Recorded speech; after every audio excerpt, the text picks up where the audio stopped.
Good morning. हमने रशखान के सवैये कर लिया, तो अब हम लोग चलेंगे जाबिर हुसैन साहब की लिखी उसको आप संस्मरण कह सकते हैं, निबंध कह सकते हैं, संस्मरण ही कहिए एक तरह से।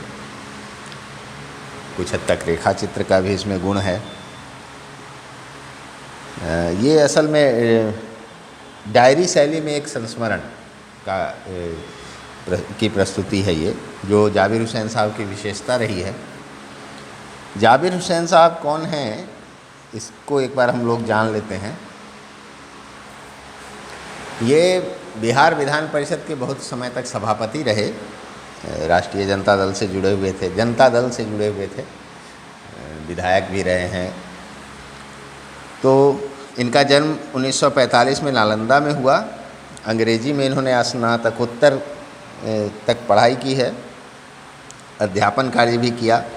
77 में बिहार विधान परिषद के सदस्य निर्वाचित होकर 1995 में बिहार विधान परिषद के सभापति बने। इनकी जो प्रमुख रचनाएं हैं, जो आगे हैं, डोला बेबी का मजार, अतीत का चेहरा, एक नदी रेत भरी आदि, हिंदी, उर्दू और अंग्रेजी भाषा में लेखन कार्य करते रहे हैं। इन्होंने अपनी रचनाओं में आम आदमी के संघर्ष को व्यक्त किया है, और इनकी जो लेखन शैली रही है वो जो ज़्यादा प्रसिद्ध हुई वो डायरी शैली में संस्मरण लिखना इनकी विशेषता रही है। अभी पटना में रहते हैं ये। मैं इनके संपर्क में हूँ, मतलब मैं मिला नहीं हूँ, लेकिन हम लोग जुड़े हुए हैं फेसबुक के माध्यम से। तो कई बार मैसेज वगैरह के माध्यम से बातें भी हो जाती है। तो ये सौभाग्य है मेरा कि, या हम सबका, कि हम ऐसे लेखक की रचना पढ़ते हैं जो अभी हैं, तो ये एक अच्छी बात है। तो जाबिर हुसैन साहब ने ये जो लिखा है संस्मरण, इसके जो मुख्य नायक हैं जिनके बारे में लिखा है वो थे सालिम अली। सालिम अली एक परिचित नाम है, विश्व में इनको लोग जानते हैं। वो पक्षियों के देखरेख, पक्षियों के बचाव के लिए काम करते रहे आजीवन, पर्यावरण के लिए काम करते रहे, तो पूरा विश्व उनको जानता है। बड़े ही दुबले पतले व्यक्ति थे और आजीवन वो इसी के लिए काम करते रहे। तो हम लोग एक बार उस पाठ का सार, चूँकि मेरे पास अभी किताब यहाँ पर नहीं है, मैं फिर ले आऊँगा उसको, तब आपको मैं पंक्तिबद्ध ढंग से बता पाऊँगा। मैं भी एक बार उसके सार की बात करता हूँ कि जो मोटा मोटी उसमें क्या कहा गया है उसकी बात करता हूँ। मेरे पास सॉफ्ट कॉपी है किताब की, लेकिन मेरे लैपटॉप का स्क्रीन ख़राब हो गया है, तो इसलिए मैं उसको पढ़ नहीं पा रहा हूँ अभी। फिर भी जितना हो सकता है मैं करता हूँ उसको। आप लोगों के पास किताबें हैं ही, तो आप उसमें पढ़िएगा। तो इसमें जो सार है इस पाठ का, कि इसमें सालिम अली की मृत्यु हुई, उस समय से इस पाठ को शुरू किया गया। उनकी जो शव यात्रा हो रही थी वहाँ से शुरू किया गया। लेखक अपने उद्गार को व्यक्त कर रहे हैं कि सालिम अली की यह अंतिम यात्रा है। सबसे आगे सालिम अली और उनके पीछे सुनहरे परिंदों के खूबसूरत पंखों पर सपनों का एक झुंड सवार है। वह प्रकृति की खामोश वादियों में विलीन होने जा रहे हैं। अब उन्हें कोई रोक नहीं सकता है, कोई वापस लौटा नहीं सकता है। ऐसा लगता है मानो वे कोई पक्षी हों जो मौत की गोद में जा बसे। कहने का अर्थ यह है कि सालिम अली आजीवन पक्षियों के लिए काम करते रहे, उनकी बचाव, उनकी देख रेख के लिए, कैसे उनकी वृद्धि हो सके, कैसे उनको संरक्षित किया जा सके, इसके लिए उन्होंने पूरे जीवन काम किया। और लगभग 94-95 साल तक वो जीवित रहे। तो उनकी जो मृत्यु हुई तो ऐसा लगा जैसे उनके जो सपने थे, उनकी जो आकांक्षाएं थी, वो उनके पीछे पीछे दफन होने जा रही हैं।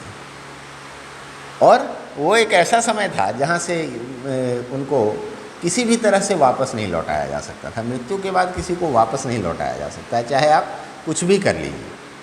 तो इसी बात को लेखक कह रहे हैं कि मानो उनके पीछे खूबसूरत पक्षियों के पंखों पर सवार उनके जो सपने थे वो भी उनके साथ ही जा रहे हैं। पता नहीं फिर कौन उनके जैसा होगा, नहीं होगा।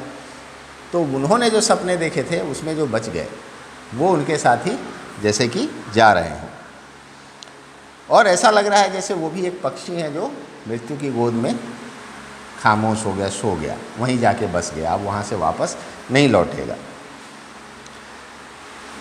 सालिम अली का पक्षी एवं प्रकृति प्रेम की बात करते हैं। सालिम अली के अनुसार लोग पक्षियों को आदमी की नज़र से देखते हैं, इस बात से वे क्षुब्ध रहा करते थे। उनका मानना था कि पक्षियों को पक्षियों की नज़र से देखा जाए, उनको आदमी की तरह नहीं देखा जाए। हम ज़्यादातर क्या करते हैं, आप देखते होंगे, इस बात को ऐसे समझ सकते हैं कि आप किसी को देखते हैं कि कोई गाय पालते हैं, लोग बैल पालते हैं, कुत्ते पालते हैं, बिल्ली पालते हैं, अब उसको डांटेंगे, उस पर डंडा भी चला देते हैं अगर वो कुछ नुकसान करता है। तो ये हुआ आदमी की नज़र से देखना कि अगर उसने कुछ गलती की तो उसको हम वैसे सज़ा दे रहे हैं जैसे आदमी को, उसको इतना समझ होता तो वो मनुष्य होता। वो मनुष्य नहीं है, वो एक जानवर है, तो उसके साथ हमें सहानुभूति रखनी है और उसके हिसाब से काम करना है, वो नुकसान न करे इसका ध्यान हमको रखना है कि वैसी व्यवस्था देनी है, वैसा माहौल देना है, न कि हम उसको आदमी के माहौल में रख देंगे और चाहेंगे कि वो भी आदमी की तरह सभ्य व्यवहार करे, तो ये संभव नहीं है। तो पक्षियों के साथ भी यही होता था, तो इससे वो दुखी रहा करते थे। वे कहते थे पक्षियों को आदमी की नज़र से देखना आदमी की भूल है। यह अत्यंत दुखद है कि कोई मनुष्य पक्षियों की आवाज़ का मधुर संगीत सुनकर अपने मन में रोमांच का अनुभव नहीं कर पाता। दूसरी ओर प्रकृति अत्यधिक रोमांचकारी है। वृंदावन में नदी का सांवला पानी अतीत को साक्षात कर देता है। कहने का मतलब कि हम अगर पक्षियों को देखते हैं तो उनके स्तर पर जाके देखें, वो जो उनकी जो बोली है, उनकी जो आवाज़ है, उसको सुनकर रोमांचित हो, उनके घोंसले को देखकर रोमांचित हो, उनके क्रियाकलाप को देखकर रोमांचित हो, कैसे कर रहा है ये। मैंने अपने घर में देखा, जो वो बंद करते हैं खिड़की को तो उसके ऊपर में जो छेद वाला एक लोहे का लगा होता है जिसमें वो छिटकिनी अंदर घुसाया जाता है, एक कीड़ा था जो पेड़ों के नए नए पत्ते लाकर उसको गोल गोल करके उसमें घुसा देता था। एक बार उसको निकाल के हटा दिया गया, फिर थोड़ी देर बाद वो ऐसे ही गोल कर करके उसमें घुसाता था, छोटा सा कीड़ा था। अब उसको वो कैसे करना आ रहा था। या जब आप प्रकृति में देखेंगे चीज़ों को तो आपको ऐसी बहुत सी चीज़ें दिखाई देंगी। आपने बाया का घोंसला देखा अगर हो, इधर तो कम दिखाई देता है, कहीं कहीं ट्रेन वगैरह से जाने में दिखता था, वो बबूल वगैरह के पेड़ में बहुत सारा लटका रहता है। वो एक बड़ा डिजाइनर टाइप का ऐसे लंबा घोंसला होता है, ऐसे घुमा हुआ लगेगा जैसे किसी घिउरा जो होता है सब्जी, उसका पका हुआ फल कभी दिखे अगर सूखा हुआ तो ऊपर का छिलका हटाने पर जैसा जाली अंदर से निकलता है, उस तरह का वो घोंसला बनाए रहता है। वो उतनी बड़ी कलाकारी कैसे करता है। आप गिलहरी का घोंसला देख लीजिए, आप कबूतर का घोंसला देख लीजिए, किसी भी पक्षी का, वो जो कचबचिया जिसको बोलते हैं अपने यहाँ, जो बहुत सारा होता है, जो बहुत हल्ला करता रहता है, झुंड में होता है, ग्रे कलर का, उसका घोंसला देखिए केला वेला के पेड़ में भी लगाया रहता है। वो लगेगा बड़ी बारीकी से बुने हुए उसको। तो ये चीज़ें देख के आप रोमांचित हो सकते हैं, किसने कैसे किया, इतना डिज़ाइन इसको बनाना कहाँ से आया, इतना ये कलाकारी कहाँ से सीखा इसने, ये तो एक पक्षी है। तो ये चीज़ें जब हम उस तरह से देखेंगे, उसके स्तर पर जा कर के देखेंगे, तो हमें वो रोमांचित करेंगी चीज़ें। हमें उनकी आवाज़ सुनकर, आप पपीहे की बोली सुनिए, लगेगा पी कहाँ बोल रहा है। आप कोयल की बोली सुनते हैं, आप उल्लू की बोली सुनते हैं, तो आप इन सब पर जब ध्यान देंगे तो आपको उसमें बड़ी अद्भुत चीज़ें दिखाई देंगी, सुनाई देंगी। आपको समझ में आने लगेगा कि ये क्या हो रहा है, प्रकृति में कितनी रहस्यमयी चीज़ें हैं जिनको हम नहीं जानते हैं।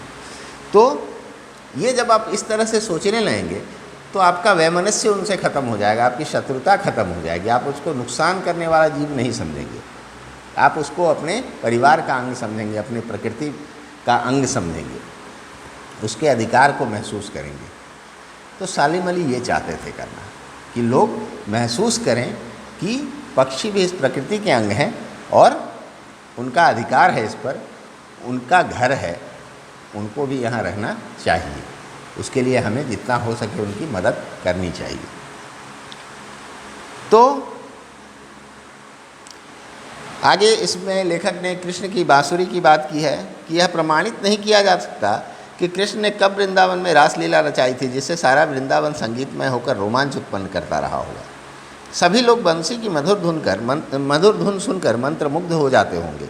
वे आज भी जब यमुना का सांवला जल वृंदावन में देखते हैं तो ऐसा लगता है कि अभी कृष्ण यहाँ आकर बंसी के जादू से पूरे वृंदावन को संगीतमय कर देंगे। वृंदावन अभी भी कृष्ण की बांसुरी की जादू से खाली नहीं हुआ है। आप कहानियाँ सुनते हैं कृष्ण की कि कृष्ण जमुना किनारे कदम के पेड़ पर बैठकर बांसुरी बजाते थे। इससे जो ग्वाले थे, जो गोपियाँ थी, जो गायें थीं, वो भी मंत्रमुग्ध हो जाया करती थी और आकर्षित होकर वहाँ आ जाया करती थी। तो ये चीज़ें आप सुनते हैं, लेकिन इसका कोई साक्षी तो है नहीं, कोई वीडियो रिकॉर्डिंग तो है नहीं जिसको देख के आप इस चीज़ को समझते हैं। आपने सुनी बातें अभी तक सुनी है, सुनी सुनाई बातें, और जब आप वहाँ जाते हैं तो वहाँ देखते हैं कि हाँ यहाँ यमुना नदी है, पानी वैसे ही रंग का है, तो आपको लगता है कि ये सही है, ये इसी माहौल का तो वर्णन है, तो हो सकता है अभी फिर आ जाएँ कृष्ण। तो आपको एक रोमांच महसूस होता है कि यहीं पर बैठ के करते होंगे। तो ये चीज़ें सोचने की है। अगर आप सोचेंगे तब ये महसूस कर पाएंगे। आप सीधा कितनी बार लोग वृंदावन मथुरा से निकल जाते हैं तो दिमाग में आता भी नहीं है कि यहाँ ऐसा ऐसा हुआ होगा। इससे पहले नहीं, वो आगे चल के है, इसमें बात करेंगे हम लोग। सालिम अली का विशाल व्यक्तित्व, उसकी चर्चा करते हैं। सालिम अली अपनी कमज़ोर काया के बावजूद 100 वर्षों तक जीवित रहे, लेकिन लंबी लंबी यात्राओं ने उन्हें थका दिया था। शायद कैंसर जैसे असाध्य रोग से पीड़ित होकर उनकी मौत हुई, परंतु अंतिम सांस तक उनकी आंखों की ज्योति पक्षियों की तलाश और सुरक्षा के प्रति समर्पित थी। सालिम अली बड़े दुबले पतले व्यक्ति थे, कृष्णकाय थे, क्षीण काया वाले आदमी थे, पतले थे, लेकिन उनका व्यक्तित्व बड़ा विशाल था। उनकी जो पर्सनैलिटी थी वो बहुत बड़ी थी। उनके कार्यों के कारण, उनके स्वभाव के कारण, उनका जो डेडिकेशन था, उनकी जो निष्ठा थी पक्षियों के प्रति, पर्यावरण के प्रति, उसके कारण उनका व्यक्तित्व बहुत ही विशाल था, उनकी काया के विपरीत। 100 साल तक जीवित रहे, लेकिन बड़ी यात्राएं की उन्होंने लंबी लंबी, तो शायद इससे थक गए। कैंसर उनको हो गया अंतिम समय में, लेकिन उस कष्ट से परे उनकी आंखें अंतिम समय तक पक्षियों को ढूंढती रही कि उनकी सुरक्षा कैसे होगी और उनका रखरखाव कैसे होगा। इसी की तलाश उनकी आंखें करती रही। वो कैंसर से पीड़ित थे, लेकिन उस पीड़ा से ज़्यादा उनको पक्षियों के लिए पीड़ा थी। उनकी आंखों पर चढ़ी दूरबीन अंतिम समय में ही उतरी थी। उन्होंने अपनी यह दुनिया अत्यंत परिश्रम से अपने लिए बनाई थी। इसमें उनकी पत्नी तहमीना का भी बहुत अधिक योगदान था। उनके लिए प्रकृति में चारों तरफ हंसती खेलती रहस्य भरी दुनिया फैली थी। सालिम अली उन लोगों में से थे जो प्रकृति के प्रभाव में आने की अपेक्षा प्रकृति को अपने प्रभाव में लाने के कायल थे। वो एक दूरबीन रखा करते थे, जिससे वो पक्षी छोटे छोटे होते हैं तो दूर से आप उनकी सारी क्रियाकलाप को नहीं देख सकते हैं, उनके सारे क्रियाकलाप को। तो एक दूरबीन रखते थे जिससे वो पक्षियों को ढूंढते रहते थे।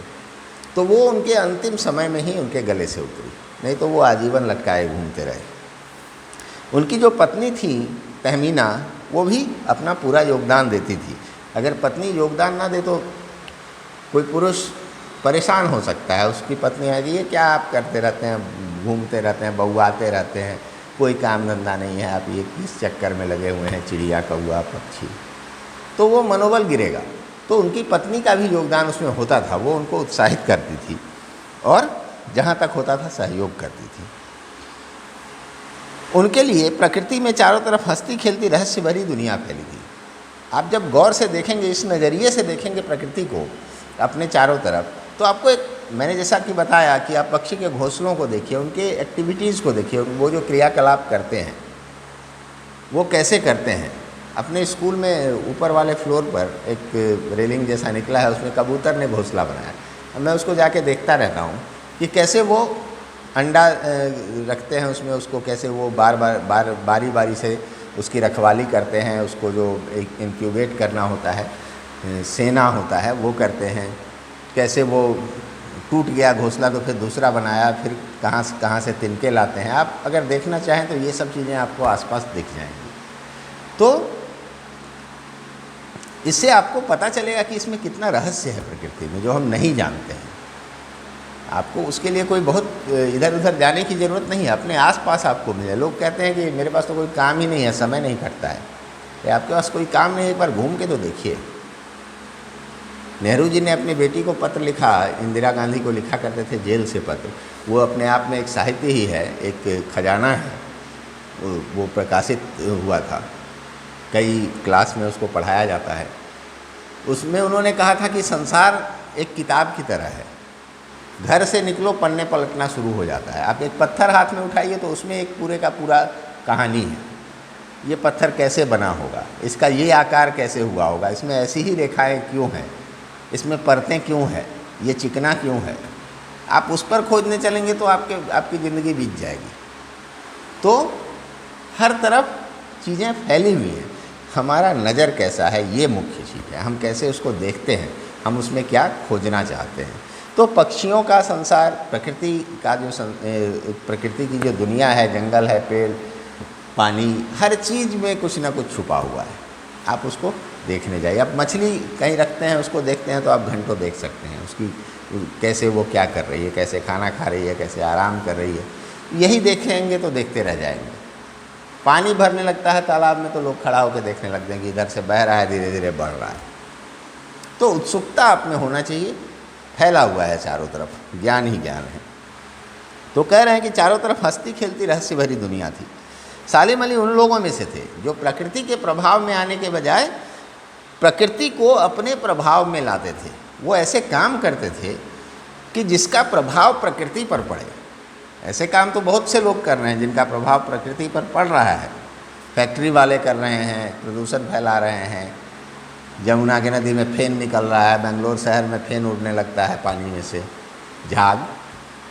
तो वो भी एक प्रभावित ही कर रहे हैं, लेकिन वो नेगेटिव है, वो खराब कर रहे हैं प्रकृति को। सालिम अली उसको सकारात्मक प्रभाव में लाते थे। वो ऐसे कार्य करते थे जिससे प्रकृति प्रभावित होती थी, अच्छे रूप में प्रकृति का भला होता था। तो वो ऐसे व्यक्ति थे जो प्रकृति के प्रभाव में आकर समर्पित नहीं होते थे, उसके लिए कुछ करना चाहते थे, उसको अपने प्रभाव में लाना चाहते थे। इस पंक्ति का ये मतलब है। सीधे सीधे अगर आप पढ़ेंगे तब तो ये बड़ा टेढ़ा सा लगेगा कि बड़े अड़ियल आदमी थे भाई, प्रकृति को कोई महत्व नहीं देते थे। नहीं देते थे, और उसका भला करने के लिए। तो उस सिर्फ प्रकृति को देख के चुप रहने वाले लोगों में से नहीं थे। उसमें जो बुराइयाँ थी, जो खराबियाँ थी, जो लोगों के द्वारा पहुंचाई जा रही थी, जो नुकसान पहुंचाया जा रहा था, उसको दूर करने के लिए वो काम करते थे। तो इससे उनसे प्रभावित होती थी प्रकृति। पूर्व प्रधानमंत्री से मुलाकात, एक प्रसंग है इसमें कि सालिम अली तत्कालीन प्रधानमंत्री चौधरी चरण सिंह से एक बार मिले थे। उन्होंने साइलेंट वैली को रेगिस्तानी हवाओं से सुरक्षित रखने के प्रश्न को लेकर अपनी चिंता व्यक्त की थी। प्रधानमंत्री गांव की मिट्टी में पले बढ़े थे, इसलिए सालिम अली की पर्यावरण बातें सुनकर वे भावुक हो उठे थे। पूर्व प्रधानमंत्री, मतलब अब तो खैर नहीं है, वो चौधरी चरण सिंह थे। तो उनसे मिलने गए, उस समय वो प्रधानमंत्री थे। तो उनसे बात हुई। साइलेंट वैली की केरल की है, वहाँ उधर समुद्र के उस पार से सऊदी अरब और ये जो भी हॉट डेजर्ट्स हैं, उधर से गर्म हवाएं आती थी, पेड़ कट रहे थे। तो वो पेड़ अगर कट जाते तो वो गर्म हवाएं सीधा अंदर तक आती। इससे पर्यावरण को नुकसान होता, वहाँ के पक्षियों को नुकसान होता, जीव जंतुओं को नुकसान होता, लोगों को नुकसान होता। तो इसका उन्होंने वर्णन किया चौधरी साहब के सामने। तो चौधरी साहब भी चूँकि ज़मीन से जुड़े हुए लोग थे, वो किसान के बेटे थे और सब दिन किसानों का ही ये प्रतिनिधित्व किया। तो उनकी समझ में ये बातें आई और वो भावुक हो गए। वे जानते थे कि ग्रामीण मिट्टी पर जल की बूंदों का क्या महत्व होता है। उन्होंने देखा था, वो किसान परिवार से थे, तो उनको पता था कि गांव की गर्म मिट्टी पर जब जल की बूंदें पड़ती है तो कैसी सौंधी महक उठती है और उससे क्या क्या परिवर्तन आता है। किसान कैसे खुश होता है, कैसे खेतों पर उसका असर होता है, कैसे प्रकृति पर असर होता है, ये बचपन से उन्होंने देखा था। तो उनको पता था ये चीज़, उनको पता थी ये चीज़ें। परंतु आज दोनों में से कोई भी हमारे बीच नहीं है। कौन नए भारत की नींव की चिंता करेगा, कौन इन पक्षियों की सुरक्षा की चिंता करेगा जो हिमालय और लद्दाख की बर्फीली वादियों में जीते हैं। परंतु आज दोनों में से कोई नहीं है। चौधरी चरण सिंह वैसे व्यक्ति थे जो किसानों के साथ देश को आगे बढ़ाना चाहते थे, किसानों को साथ लेकर चलना चाहते थे। तो किसान अगर विकास में सहायक होंगे, उनका विकास होगा तभी वो देश के विकास में सहायक होंगे। तो इस पर काम करने वाले लोग थे चौधरी चरण सिंह। और सालिम अली पक्षियों के लिए काम करते थे, वो चाहे केरल के पक्षी हों या लद्दाख के पक्षी हों। तो यहाँ लेखक की चिंता है कि दोनों में से अब कोई नहीं है, तो कौन किसानों के साथ भारत को आगे बढ़ाएगा और कौन लद्दाख की बर्फीली वादी से लेकर केरल तक के पक्षियों की चिंता करेगा। ऐसा कोई दिख नहीं रहा है। लॉरेंस का संस्मरण है एक, फॉल ऑफ ए स्पैरो, सालिम अली की आत्मकथा का नाम है। उन्होंने अपनी जो आत्मकथा लिखी उसका नाम था फॉल ऑफ ए स्पैरो, एक गौरैये का गिरना। वास्तव में सालिम अली का जीवन पक्षियों का ही जीवन था, दोनों एक दूसरे के पर्याय थे। इस संदर्भ में D.H. लॉरेंस के एक प्रसंग को उद्धृत करना समीचीन होगा। D.H. लॉरेंस की मृत्यु के बाद लोगों ने पत्नी फ्रीडा से अपने पति के बारे में कुछ लिखने के लिए कहा, तो फ्रीडा ने यह कहकर टाल दिया कि मेरे पति के बारे में मुझसे अधिक मेरी छत पर बैठने वाली गौरैया जानती है। D.H. लॉरेंस एक प्रसिद्ध लेखक थे, तो उनकी जब मृत्यु हुई तो उनकी पत्नी से कहा गया कि आप कुछ बताइए उनके बारे में। तो उन्होंने कहा कि मेरे छत पर जो गौरैया बैठती है वो उनके बारे में मुझसे ज़्यादा जानती है। कहने का अर्थ यह था कि उनका जीवन एक खुली किताब की तरह था, हर कोई उनके बारे में जानता था, जितना मैं जानती हूँ बल्कि मुझसे ज़्यादा दूसरे लोग उनके बारे में जानते हैं। तो सालिम अली भी वैसे ही थे, उनके बारे में हर कोई जानता था, कोई रहस्य नहीं था उनके जीवन में, खुली किताब की तरह उनका जीवन था, कोई चाहे पढ़ ले। तो उनकी आत्मकथा का नाम फॉल ऑफ ए स्पैरो था, जिसका मतलब होता है एक गौरैये का गिरना। वो क्यों था वो आगे हम लोग बात करेंगे। बचपन की एक घटना ने उनको पक्षी प्रेमी बना दिया था। सालिम अली के बचपन में एक घटना हुई थी। एक दिन उनके हाथों से एक गौरैया घायल हो गई थी। एयर गन होता है जो, जिसको चिड़िया मारने वाला बंदूक भी कहते हैं। असल में वो आप मेला वगैरह में देखते होंगे, बैलून बहुत सारा लगाया होता है और उस पर निशाना लगाते हैं तो कुछ इनाम वगैरह मिलता है, तो उसको एयर गन बोलते हैं। वो हवा से गोली को फायर करता है। तो वैसी कोई गन उनके हाथ लगी बचपन में, तो उसको चला रहे थे, तो एक गौरैया घायल हो गई, उससे वो गिर पड़ी। तो उनको बड़ा बुरा लगा। वो गौरैया गिर के छटपटा रही थी, तो उन्होंने उसकी देखभाल की, उसको उठाया, उसका उपचार किया, उसको ठीक किया। उनके हृदय पर ये बड़ा चोट लगा। इससे लगा कि मैंने अपने मनोरंजन के लिए इस जीव को कष्ट दे दिया। तो वो दिन उनके जीवन का एक टर्निंग पॉइंट था। उस दिन से वो पक्षी प्रेमी बन गए और पक्षियों के लिए काम करने लगे। तो यही कारण था कि उन्होंने अपनी आत्मकथा का नाम फॉल ऑफ ए स्पैरो रखा। इसके बाद क्या करने लगे वे, तो इसमें रुचि लेने लगे। पक्षियों के रहस्य को खोजने और जानने के लिए नए नए रास्तों पर जाते रहे। उनको जहाँ भी उम्मीद होती कि यहाँ कुछ नया जानने को मिलेगा पक्षियों के बारे में, उधर वो जाते रहे, निरंतर भ्रमण करते रहे। आज भी ऐसा लगता है मानो पक्षियों की खोज में निकले सालिम अली गले में दूरबीन लटकाए अभी आ जाएंगे। उनकी मृत्यु के बाद भी ऐसा लगता है कि अभी वो गले में दूरबीन लटकाए किधर से घूमते आएंगे कहीं से और कुछ बताएंगे कि ये नए नए पक्षी उधर पाए गए। तो जो लोग महान होते हैं, जो बहुत ज़्यादा काम करते हैं, जो अपने कर्तव्य को समाज के लिए समर्पित कर देते हैं, वैसे लोगों के प्रति एक अलग तरह का लगाव होता है और उनकी मृत्यु हमेशा कष्ट देती है। उनकी मृत्यु एक सामाजिक नुकसान होती है, देश के लिए नुकसान होती है। तो उसी कष्ट को लेखक ने इसमें वर्णित किया है और उनके बारे में बताया है। तो ये पाठ है। कल हम लोग इसमें से कुछ शब्दार्थ का कर लेंगे और प्रश्न अभ्यास की बात करेंगे। आप लोग इस पाठ को पढ़िएगा, बोल बोल के पढ़िएगा जोर से। एक बार में नहीं समझ में आए, 2 बार 3 बार पढ़िएगा, तब जो मैं समझाऊंगा वो और आसानी से आपकी समझ में आएगी। ठीक है, तो आज इतना ही रखते हैं। धन्यवाद।